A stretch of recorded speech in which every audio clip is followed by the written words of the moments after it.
Today, I want to bring you behind the scenes on how creators or small business owners like myself make money online. I feel like a lot of people shy away from sharing like the real nitty-gritty of it, and I just want to be transparent. And especially going into a new year where a lot of you are wanting to start businesses or be content creators, I just want to be completely open and honest about how much money I make. Now, I want to point out that I've been on YouTube for 10 years now and really started working for myself full-time about 5 years ago. So I have a lot of time and energy invested into this, and that is why I'm where I'm at. So if you are just starting out, don't expect for this to happen overnight. It's not going to. Sometimes we get lucky and there's a viral video that helps push us along, but you have to be willing to put in the work if you are wanting to build something that's sustainable enough for you to go full-time doing. So I have multiple revenue streams and I'm always trying new things. Like I literally have a pile of clothes in my living room right now that I moved out of my office. I need to go through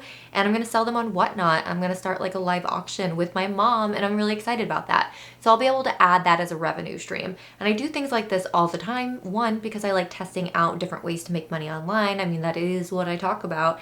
And also, I just love building out different revenue streams for myself. But today I'm going to focus on the 5 main revenue streams that brought me over $90,000 last year in 2024. So let's break this down by percentage. And the biggest moneymaker last year in 2024 for me was freelancing, which took up about 64% of my total income. So when I say freelancing, this is a mixture between freelancing I do personally for other creators or business owners, and also anything that happens through my agency. If you didn't know, I actually started an agency this year, still small potatoes, just doing like small odds and ends, but we do have some clients and I do have team members who are fulfilling those services for those clients. So I'm getting a cut of profit from each of those things, but I also have different clients that I personally work for, and the majority of my income is coming from there. I work for a variety of different types of people, mostly content creators. I work with Katie Steckley. She is who I've worked with the longest. She was my first ever freelance client and I love her to death. I am the operations manager of her video editing agency, actually, which I'll have linked below if you want to check it out. We're always accepting new video editing clients. And then I also work with Jules Akery currently. I've been a fan of for the longest time, so I'm just gonna say it was a really giddy moment when she responded to my email to work with me, and so super excited about that partnership as well. And I have various other clients as well that I either do personally or through my agency. So that's over half of my income is coming from freelancing. So then around 25% of my income last year came from digital products. It's one of the main things I talk about here on my channel because it does take a while to build up the momentum to make sales, because you do have to be working towards building an audience, whether that's email subscribers, YouTube subscribers, Instagram followers, TikTok followers. You have to be present somewhere to be able to generate sales. I do this by, posting here on YouTube or being active in my email newsletter. I also have an Instagram, not very active, but I have had some conversions from there. Really what I like to do is provide some sort of free resource. I'm gonna even tell you right now, I have a brand new one I am releasing and you'll get first dibs on it because I haven't mentioned it anywhere else. And it's 50 ways to make money online. And it's just gonna be a very simple spreadsheet that's letting you know, here's all the different ways you can make money, here's the startup cost if any, and here's the first steps you need to take if you're wanting to start that journey. So 50 different ways for you to make money online. I will have it linked below and it's completely free. Why I'm even telling you this is because the best way to build an audience and to eventually sell a digital product is by having some sort of lead magnet, which is what I just offered you. It is something for free that is very valuable. The idea is once this is downloaded, the person who grabbed it is going to think wow, this is really helpful. And if they get pitched a paid offering at some point, they'll know that's going to also be super high value, because even something I gave away for free is. So if you're really wanting to build an audience and make digital product sales, offer free value that can be through content, through emails, through free resources. And then when you have a paid offering, people are going to trust you and be more willing to purchase from you because they know that it's going to be high value and high quality. So around 24% of my salary, of my annual income, came from digital products. And this varies from, templates and guides and workshops, various things that I offered last year. So now we're getting to the smaller percentage items here. And one is brand partnerships, which actually was around 10% of my income last year. And that's the highest it's ever been. Though I do think this year, 2025, it's going to be a little bit higher, which I'm super grateful for. The more I post, the more active I am on social media, specifically here on YouTube, the more interest I get from brands to do paid integrations. I don't depend on it. I'm still a very small creator, and so it is very sparse, and I'm definitely not making as much in those integrations and those brand partnerships as bigger creators are, and so I can't depend on them. But when they come, it is like a little bonus, a little treat, and for the most part, I usually try to save that money and put it aside because I do have business expenses, and so that has been really helpful for me. I will say that every single brand partnership I have ever had, they came to me. I've never reached out to a brand and secured a brand deal. I've reached out, but I never heard back, so,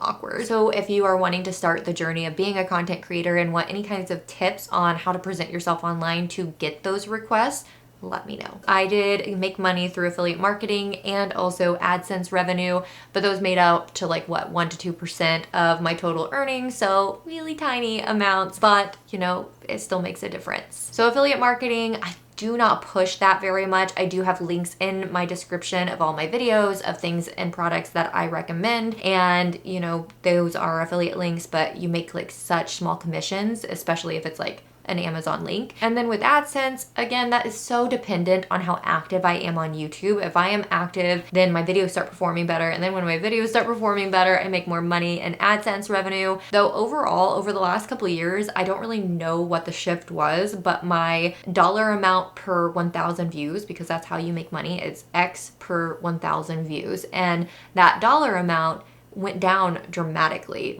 Used to, I would make $15 to $20 per 1,000 views, which is a decent amount of money.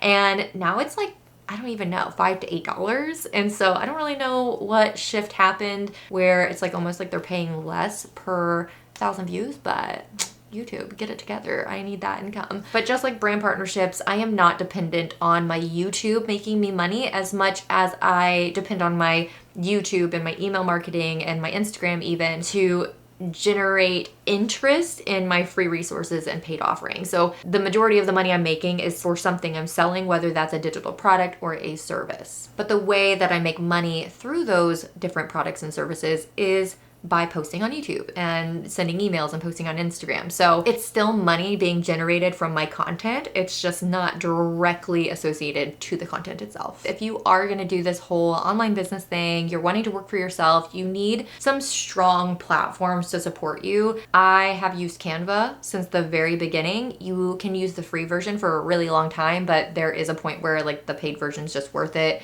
And then also there's different platforms like Brevo. Brevo is actually the partner of today's videos. They have a lot of automations, they have email marketing. One of my favorite features is their AI feature where you can literally ask it pretty much anything. It can do email subject lines, the full email newsletter itself. It can help with YouTube descriptions, YouTube video scripts or outlines, and you guide it by providing it information and your voice and style.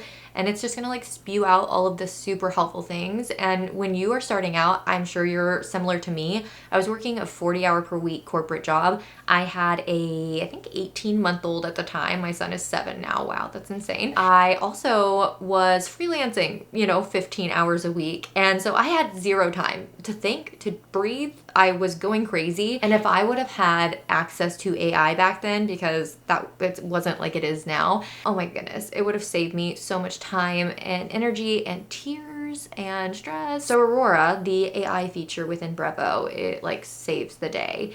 So definitely check out Brevo. If you use my link in the description and my promo code Shelby, you will get your first 3 months for 50% off. So make sure to check that out. And thank you again, Brevo, for sponsoring today's video. I literally couldn't do it without you. So let me just give you a little bit of a philosophy on how I feel about online business and growing on YouTube and content creation and just everything in general when it comes to like making money online and pursuing a dream of yours.